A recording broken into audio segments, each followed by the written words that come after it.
Reclaiming the excitement of Warcraft, a path forward. Okay, just a second. Blizzard has become fat and lazy. Here's my honest opinion. I think Blizzard is so bogged down by their own internal red tape that it's impossible for them to be agile and develop games in any sort of an innovative way because it takes them so long to do anything. It's a situation of being too big to succeed, and I think that's what they've run into. And that's why they keep getting outmaneuvered by these much smaller companies that are much more agile and much quicker to fix problems, address community concerns, and produce good content. That's actually like, all memes aside, all bullshit aside, that's actually why I think they have the problems. And I don't know if you guys agree with that or not.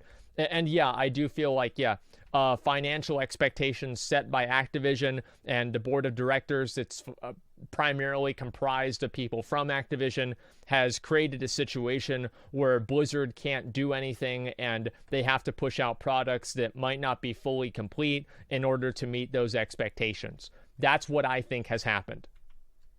Okay, like there it is. There's no like huge cabal in Blizzard Activision to ruin all the Blizzard games. It's just because of their structure, they're just at a huge disadvantage.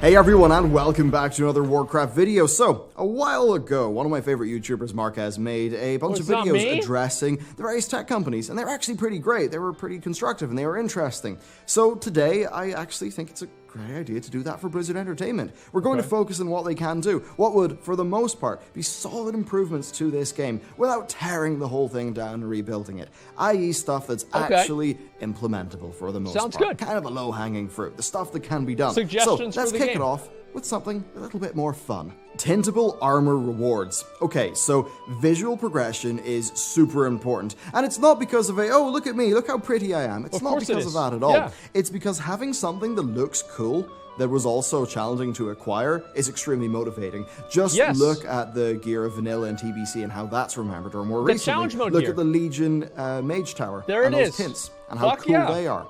Well, for the current game, I think it's really quite bad at providing long-term engaging visual rewards. You have things like the Heritage Armor questlines come in for, the Silver Moon boys, and you get a full set with 30 minutes of questing. Wow. It's not a lot of gameplay for that much art resources, and frankly, the armor is of very little value and respect because of how common and easy it is to get. What I would do is I would advocate for an armor and tint system. You would start off by having one set of armor for each armor type. This set would be designed to allow for tinting, just like Legion's artifact weapons. Now, these tints would be unlocked by doing a wide variety of game content. Again, just look at how the Legion tints, but we're done, but just more numerous. They have that with raid difficulties. These sets, the more the merrier. Perhaps you could have a core set, and then have variants of that core set that would cater to different preferences, like shoulder size, helm design, just the shape of lines, I like things the shoulder like that. size. And the strength is that by having these be a natural base set that is designed for tinting, it would allow for mixing and matching with other armor sets, and that would make for a wonderful complement to the game's existing transmogrification system. Doing this right would fill a major hole in what I'm going to call the emotional progression of the game. You know, what you feel. People don't feel that much about item level anymore, and I think for decent reason. Nobody cares, and people generally want to, work towards a specific goal, something like a Mage Tower skin. That feels great, and I think a system like this could be part of the solution to really the lack of that feeling that the game seems to have. Next up, PvP currency. So, look, it is clear to me that too many of these is a problem. There it is. But I think we can easily find a happy middle ground between where we were and where we are now. So here's the simple version that slots into the game as we find it right now. And we're just going to call it Titan Forging V2. In this system, you could still have an item Titan Forge, but that Titan Forge would be capped at plus 10 over the base item level. Now, if a bit of gear does not Titan Forge, then don't worry. You can manually Titan Forge it by going through the Titan Forge and using a currency. This currency would be paced quite slowly, but no matter what, you would always be capped to plus 10 item levels over an item's base. And that means that getting a Titan Forge drop would essentially essentially just be getting a free 1 out of 2 or 2 out of 2 upgrade. Overall, this would be a little bit more slower paced, it would have a bit more player control, and I suspect it would be a lot more palatable to the Blizzard entertainment that we find ourselves with today. Capping things to plus 10 also has a number of great side effects. It means that, say, base heroic loot is always going to be better than Titanforge normal loot. But it means that people who are running normals can regularly get item level upgrades by re-clearing content in a way that does not have their normal mode Titanforge loot compete with the item levels of base heroic loot. This preserves the value of item levels and the attachment of those item levels to content and to difficulty, and it does not further increase item level bloat for the next raid tier. It makes power exclusive. If you're really good at the game, you've got better gear. Boom, there it is. You do a harder boss, you get a better sword. You do an easy boss, you get a shitty sword. Imagine fucking that up. I mean, really, let's just take a step back. Imagine fucking that up. Kill harder bosses, you get better loot. How do you mess this up? It's so simple. Larger amounts of Titanforging can, or how Ian expressed in his recent Q&A when he outlined his position against upgrades broadly. Now that's a solid middle ground. Alternatively, you could bring back a gear vendor like patch 5.2. Might not be a bad idea actually, but I think a bit of an issue is that just Blizzard's gearing system doesn't work with that right now. When you can be given a free item level 400 from a Warfront, it kind of does undermine traditional reward schemes like currency. So maybe that weird Titanforging Plus is like the best we could do right now, though eventually I would like to move to a more traditional system as the bread and butter. Next up, economy first professions. So right now professions are very economically inefficient. They are designed so that kind of an individual player can, always be sort of doing something with their profession. They're kind of very small scale, and they often require a lot of bind-on pickup resources. This, I think, has resulted in a system that does not exploit basically the labor done in the game, and that results in players having a high price for goods and services. For example, title cores. Everything that requires them is more expensive than it needs to be because those players who are interested in producing goods as their main form of gameplay can't, because the title cores are bind on pickup. Now, if you think about this economically, well, all of those dungeons... Well, they had this problem in Burning Crusade with Primal Nethers, and then they made them BOE. They had this problem with Frozen Cores in Wrath of the Lich King, and they made them BOE. This isn't like Blizzard hasn't had this same problem before. It's like imagine having a problem, fixing the problem, creating the same problem again, fixing the problem, then waiting 10 years and being like, oh, maybe it's going to work this time.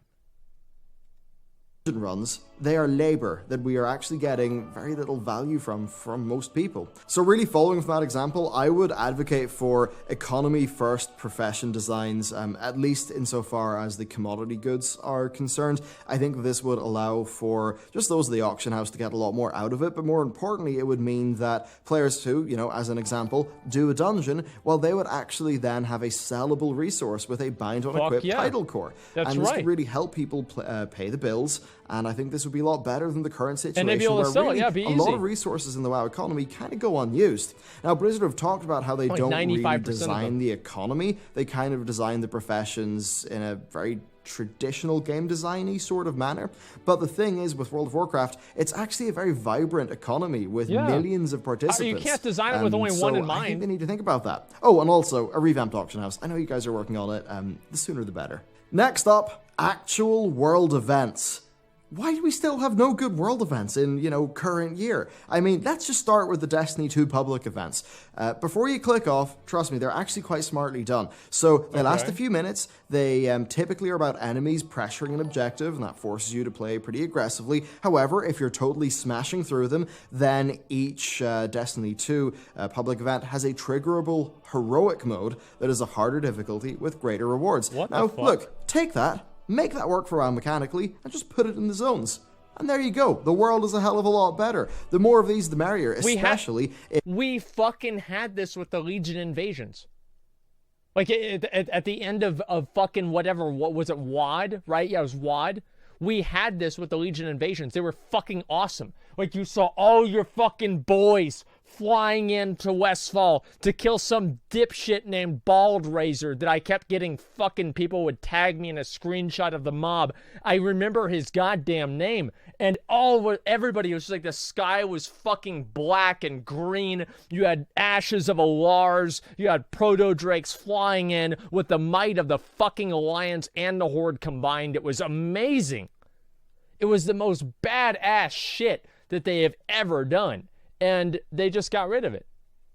Like, why don't they just bring that back every once in a while? Why would that be bad? I don't see why. It would be funny. Like, it would be great. Like, they need to do more things like that. He's absolutely right with the world events. There should be a world event that makes, Red Ridge Mountains, for some reason, scaled up to 120. Hogger's back. Go beat his fucking ass again. The Gnolls are having an uprising. Go beat their fucking ass again. How big is Hogger? Bigger than Ragnaros. And you've got to kill him.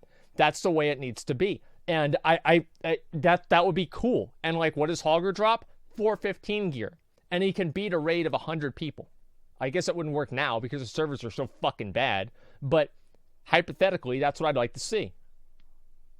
If they're able to increase them in scale and really make them feel like it's a big MMO event, potentially being a lot more dynamic and challenging versions of the Legion invasions that we saw. Great minds think alike. There it is.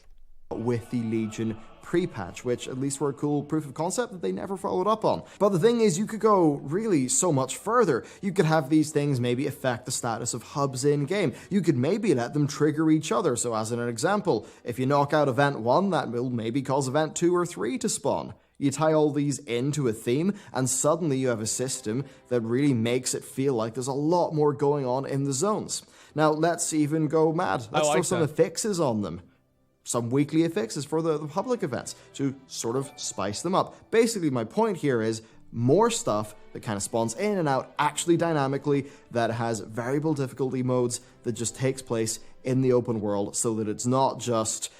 It's just, it's more than just world quests. I and there's like actually it. some dynamicism. I like it a lot. Ideally to it. Next up, smart enemies. So almost all WoW enemies just feel like a hitbox with some health, at least out in the open world. Yeah, and even those much. that do have mechanics just kind of run towards you and start doing their mechanics, and it's kind of boring. Now, think about if those enemies were in any other type of game. It just would not cut it. Now, look, low-intensity mobs that are designed to just be carved through en masse, probably they're a good thing for the pace of the game, but I would like it if they added in more special rare world enemies that use the game's new island enemy UI. As an example, the boss of an enemy camp is active. You could maybe have roaming enemies in zones. This could provide a sense of threat. It could make zones feel a lot more dynamic, maybe even providing some kind of unique rewards for players who really are up for a fight. And it could really make the zones themselves feel unique and different. I mean, you could almost have it feel like this sort of souped up version of the mercenary system from Assassin's Creed Odyssey. I want to say, like, this, and the beauty of content ideas like this is that they're world content, which means that they are available to all different types of players. It's not just people that like to do dungeons. It's not just people that like to do arena. And, like, having queuing mechanisms and playing with other people, there are a lot of people that play WoW as solo players, and I do think that WoW should have content for them, but the game shouldn't be designed around them. The beautiful thing about content like this, world content, is it creates an environment where all different people in the game can experience the same thing together, have a shared experience, while at the same time getting something out of it that's unique to that event itself. It brings the world into World of Warcraft, and I think that's really fucking important. Having, little nemesis enemy characters who will try to hunt you down. Of course, you'd have to make it all work with World of Warcraft, but it could be something that could bring, well, game design back to the enemies that we fight on a daily basis, and not just to those that are in raids and dungeons. And really, their new AI has so much potential, especially with loads of the other things that I'm going to be mentioning in this video, like those public events. Have those public events combined with smart AI Everything enemies. in the world right now is and trivial. I think you could really start Nothing to have something hard. pretty special in your hands. Next up, unique reputations. Oh, reps, it's kind of sad. They've all been normalized into the World Quest system, and that just makes them all feel the same. In Battle for Azeroth, there may as well only be one rep, because they all feel the same, and that did not used to be the case. Yeah. Sketis felt different to Netherwing, which felt different to Sporagar, which felt different to Shattered Sun Offensive. Argent Tournament felt very different to Wormrest, which felt very different to Oracles and Grizzlemaw. Even a Mists of Pandaria, well, all those reps felt very different, especially, say, the Dragon Rider faction compared to the other ones. Right now, though, there is almost no room for the game designers at Blizzard to design the fantasy of the game's reputations. They all have to fit into the World Quest and Emissary system, even if, some of the quests are, some whimsical turtle punting or something. So, Blizzard need to rethink reps. They absolutely can be a cornerstone of the world content experience. Was that my motherfucking boy Rich W. Campbell gifting 10 subs in my stream? Thank you so much, man. I fucking appreciate that. Thank you very much, Rich. Can we get some hearts in the chat for our boy, Rich? Thank you, dude. I really fucking appreciate it, man. Thank you very much. They can feel like distinct things with uniquely designed gameplay experiences, yet Blizzard have not attempted to do that since 2013. Even take the Kirin Tor.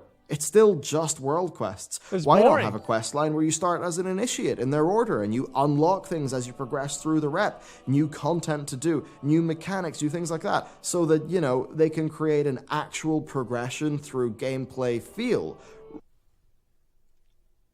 I'm passionate about reputations. I'll show you how passionate I am. Somebody killed some goblins whenever I was in a group with him. I've got to go max this out again. Maybe I should do that after this. I'll get this back up to Exalted. I'm very passionate. I have Exalted basically every single reputation in the game. The reps in Burning Crusade were the best reps that Blizzard has ever made. Classic WoW had really good reps too. I would say Burning Crusade's reputations were an improvement.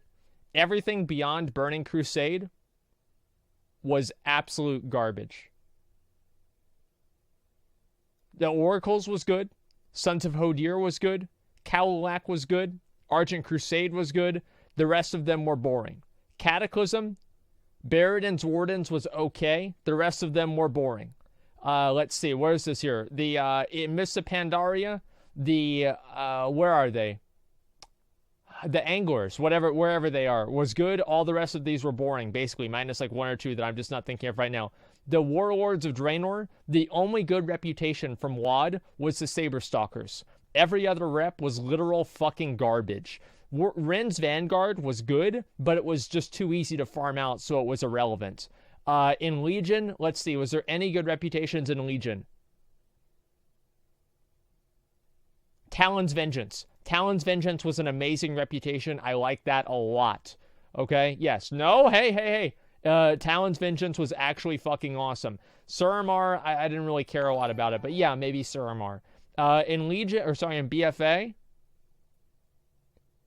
every single reputation is just basically a glorified world quest tracker. How many world quests have I done for the Tortolan Seekers? How many world quests have I done for the Proudmoore Admiralty?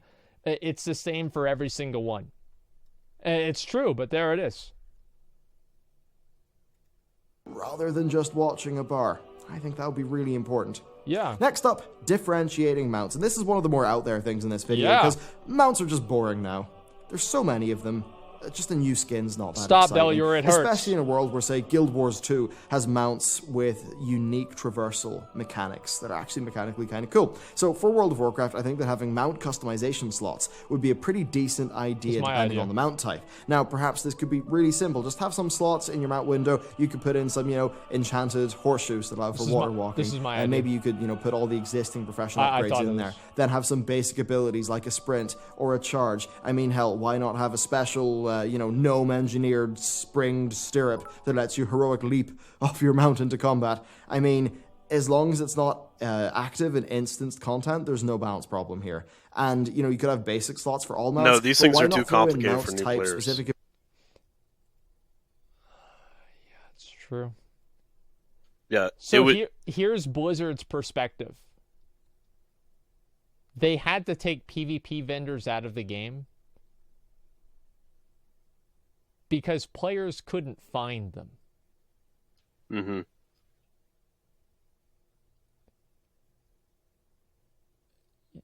You didn't. How do you know where they are?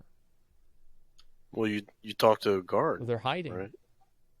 The guards aren't hiding; they're around every corner. No, but the PvP vendors are. Like, how are you going to be able to find it? Like, I mean, like you don't. Yeah, how are you supposed to know? Like, oh, I just get items. I mean, come on. Like, it's. Listen. What? You have to watch these videos with the mind of a Blizzard developer, which is that any new cool feature needs to be balanced out with how confusing it could potentially be to new players. Okay, because as we all know, WoW is getting new players all the time, and it's extremely important that anybody that picks up WoW is never confused at any point in time. So it needs to be as on the rails as possible. Okay. And that's why the reputations now are all world quest trackers. That's basically it. This is what Blizzard should do with the mounts. Is they should have a base horse. Okay? Let's see. You have your base horse. It's the Swift Mountain Horse. Let's say you get the reputation from the Drusvar. You get the hooves here. Let's say you get the reputation from the Proudmoore Admiralty. You get this little saddle thing here. And each different reputation, you have base mounts, right? Oh, shit, you guys can't see.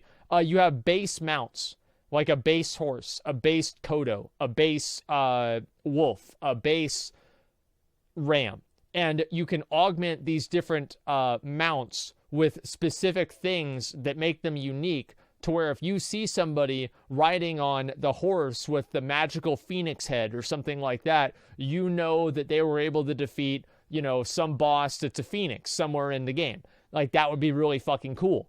And that's the way that I think they need to redo mounts. Because what Bellular is saying is an amazing idea, but I don't think it's ever going to happen. I think making mounts customizable with just cosmetic perspectives is completely more than good enough. Abilities.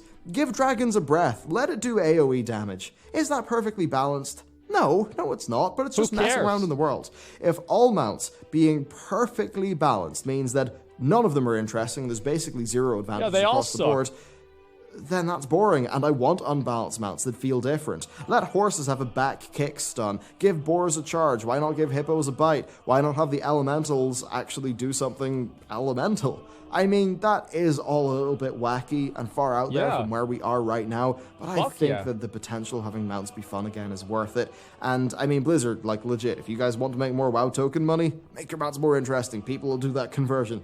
And really, I think this would be fun because it would also allow for more varied rewards. And importantly, it could let you better realize the fantasy of riding a dragon, or, having a champion horse that's really speedy, or being a big savage running out in a coked up hippo. All those things could be done with mounts, but right now mounts are just purely a visual thing. I actually do think some mechanics that are a little bit crazy, some of them even a little bit OP in some scenarios, are fine and fun as long as they're contained to the open world, and just let the world of Warcraft be that big MMO playground. Why not? That's true. Like, what if you had, like, the robot mounts, right? What are they called? Lightforged, right? Lightforged Warframe? What if you could have the Lightforged Warframe use this cannon here to blow up critters or mobs that are, 30 levels lower than you? So you're just running around in this, blowing up critters as soon as you right-click on them. And it's the same with the Gmod, right? Was it GM? Yeah, this thing right here. It's pretty much the exact same thing. Let it electrocute things. That'd be fucking awesome. Like, all these different little things make the game unique and fun and different and exciting. And right now, it's like you look at this boar. What is it? McConnell, say it. It's boring. True, dude. True. I mean, this is so sad. Like, I'm sorry to say, but like, we've got all these mounts and nobody gives a fuck about any of them. The only mounts that are unique or special now are gladiator mounts. Like, if that's not true. Well, what else is special besides the gladiator mount? I think it's the Sky Golem lets you do herbalism faster. Oh, you're talking about the unique abilities. Well, yeah, you have the Sky Golem that can use herbalism faster. You have the water walking mounts, and what else is there? I'm pretty sure there's more than that too. Yeah, the Strider, let's see. Is there anything else? Oh, the Longboy, and then the Tundra Mammoth, and everybody has the Tundra Mammoth. Everybody wants to have the Longboy. Everybody wants a Longboy. Not everybody can afford it, but even now, if you see a Longboy, people will crowd around you, and it'll be similar to like being a super, super cool person. Look at, see that guy? He just got on his Longboy right there because he wants people to know that he has more money than they do, or at least not anymore because he bought a Longboy. But, you know, it's the same thing. Longboys matter. Not. And next, difficult single-player content. Yeah, the lack of this is really showing, and it's mostly because players had over a year of the Mage Tower, being used to that. And I think it really is worth Blizzard considering this as a core gameplay pillar of World of Warcraft. Now, a BFA launch version of this could look something like this. So, you have, say, fights, right? But sorry, I keep pausing this video. I'm pretty passionate about this. Here's what they should have done at the end of Antorus. They should have had Sargeras, after Mythic Argus died, send down a bolt of red lightning to the Mage Tower and empower it with the primal Titan energies that made all bosses in the Mage Tower twice as powerful, have twice as much health, and do twice as much damage. And made them give another, like, Fel or, like, you know, Sargeras infused ability, or not ability, sorry, weapon skin for your Mage Tower weapon. So it's like Mage Tower 2, and it's fully scaled up. That would be fucking amazing. That's all they needed to do. If they brought back the Mage Tower with all of the same different bosses, I wouldn't complain. I'd be completely happy with it. Fights with champions of the enemy faction. You get X attempts per week, but it's all framed as being an SI7 mission to take out important members of the Horde. Now, this would have added new a new gameplay-focused dimension to the war campaign, and it would have provided content for times just like the pre-Desire with the legendary daggers was in a bit of a lull. Next up, treasures and rares. Rares first. I think they should add another tier of rare that actually is a lot more rare and allow for a lot more rare room at all. in How about that? their design. And, you know, there's things like, say, players triggering them, through stuff in the world. Blizzard have experimented with that, even in BFA, and I think it would be great to see more of that stuff. I agree. And then design-wise, I think broadly with rares, I'd like to see them be designed as kind of like 45 to 60-second encounters that have properly challenging mechanics that would have to be executed well, or else you die.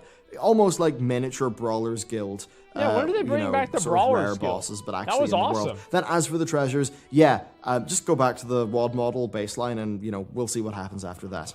Next up, go back creative to the vanilla asides. model. I think we need more things like Chromie, like the Withered scenario of the treasure room from patch 5.2. Fun, creative asides that are just something different, something new. Take Warfronts. To be real with you, I'd rather Warfronts were solo, or maybe 5 players. And they would give you maybe a pseudo Warcraft 3 experience, where you had a lot more control. I'd much rather a Warfront that was a small, fun little side activity designed for gameplay first, rather than just another weekly loot delivery system with player engagement in mind that sacrifices all gameplay in fantasy to fit the broadest possible audience. A move that, often just leaves it having no audience that it appeals to. Next up, zone abilities. Let's have zone mechanics. Sanan Jungle had this nice thing where you would get a damage dealt and taken buff whenever you stepped in the lava. In the goop. And this added a bit of risk and reward into what was otherwise a pretty damn boring zone. Now, you also had things like, say, the Nagrand gliders in Warlords, and you could fight on them out. Fully embraced. Things like this would really allow Blizzard to express the fantasy of their zones through the gameplay. Having the world matter mechanically, not just in terms of what happens, if it happens to have a world quest or not, would be great. So maybe you could have elemental storms, weather effects, strange void tears, and these could all be things which would essentially act as affixes on a zone. Then, within zones, having some more baseline mechanics. I really feel like they just throw the zones to their level designers and their artists, and they create beautiful work, and they populate it with content. But I feel like they have no creativity in terms of the playability of these different areas, right? Like, what's the most exciting thing about Nazmir? The fact that you can get inside the underwrought Krog and run around. Whoo! Now what? What about after that? Gives a fuck. What's an Asmir? Yeah, exactly. Like, there's nothing else to it. Like, all of these different things, like, these zones are fucking boring. There's nothing original or special to them. They're basically theme parks for you to do world quests in that you don't care about to get a rep that doesn't matter, so you could farm Paragon boxes for shitty items that you don't need, and then you can do emissary quests for items that aren't going to be upgrades. Like, it's like, what the fuck is going on? Like, I mean, think about this. What are you doing? It makes me crazy, man. Like, I just can't get over this. I try, and but, like, as soon as I start thinking about it, I go insane. I don't know what the fuck they're thinking. Rarely unique mechanical designs to set the zones apart, and that seems to be a big area for improvement. So yeah, there you go. I think that for the most part, to be honest with you, this stuff's low-hanging fruit. Yeah, I really it do is. think it is that. And actually, Najatar seems to be doing some of it, which is kind of exciting. But it's just about, beefing out the experience, making it feel like more than just a weekly set of random incentives that players are going to target for maximum efficiency, because at the end of the day, that's how Blizzard designed the game to essentially be played in a non-punishing manner, because of how they've done their catch-ups. I think these things just could bring some more of the life, just some uniqueness, some texture to the world, because right now, I think my biggest overriding criticism with World of Warcraft is just the game systems feel very overt and non-RPG. And I think things like, the game's boring. The zones that you go into, like, mattering mechanically. There it is. Just a game where, say, even with a reputation, where there's a lot more room for a designer to, much like how a designer might get really passionate about, say, the Chromie scenario or the Withered scenario. Fuck yeah. A designer at Blizzard could get really passionate about the amazing. structure of a reputation and its quests and its progression and its storyline, and actually be able to create that fantasy in-game. And right now, they just don't have the ability to do that, because everything's being put into this big live service-esque feeling, or in the modern sense of the word.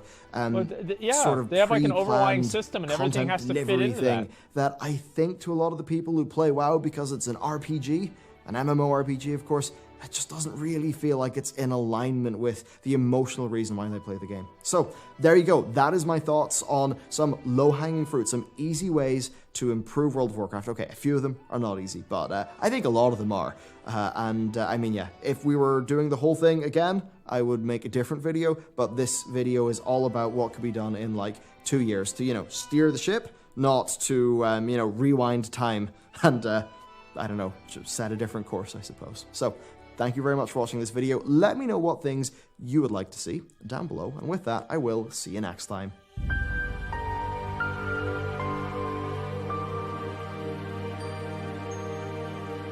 I really like those ideas. I think that is good. Like, what this guy's saying right here is completely true, and it's what I was saying. I think one thing they really need to do is keeping old content alive. It's so sad seeing a whole world map filled with a shit ton of zones, while in reality, only 6 to 7 of them actually matter.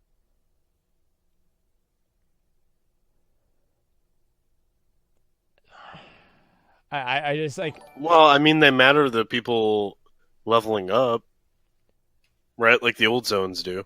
Who levels up? I mean, you have to level up to play the game unless you want to pay out the money. Yeah, so you get a boost. Right? Do you think the majority of people are buying boosts over leveling? Yeah. I don't know. Yeah, I think so. Yeah. Like, absolutely. Like, let's do some math. Let's say you work in a sweatshop. Alright, calculator. Alright, so you're making $3 an hour. So let's take 60 divided by 3. So if you can level up in less than 20 hours, it would be better for you to actually level up and play the game instead of working in the sweatshop. Now, let's say you're an average Joe, average Bill that works for the cable company. Bill makes $14 an hour, okay? He's worked his way up. He's worked there for 8.5 years, and he's, doing pretty well for himself. We're going to divide that by 14. In the time that it would take Bill, 4 hours, he could buy a boost and get all the way up to 110 immediately. What do you think Bill's going to do, McConnell? Huh? What do you think Bill is going to do? I don't know. I stopped listening after you went into your hypothetical situation. Like, I actually need to see numbers, not your little situation that you think is happening. I mean, do you think people are that retarded that they can't figure out that it would be a better use of their time to spend money on buying a boost rather than leveling a character through a game that they've already played 15 times?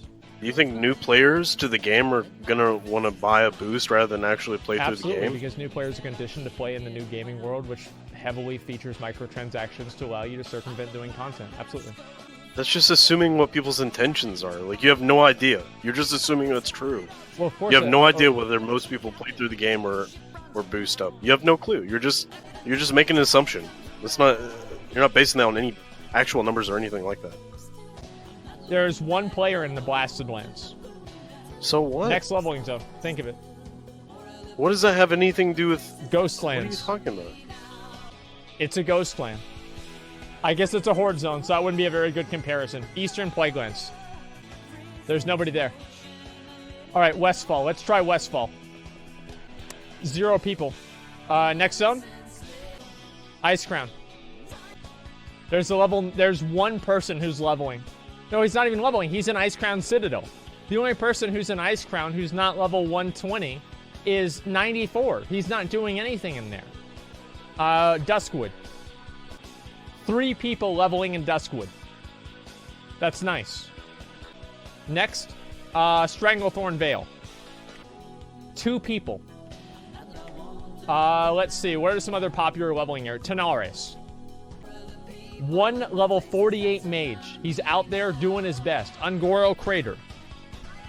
0 Okay. people. So you take this as evidence that most people just buy boosts? Probably, yeah. So now you're saying probably. Before you were pretty sure. Now you're saying probably. Well, yeah, because it's not conclusive evidence.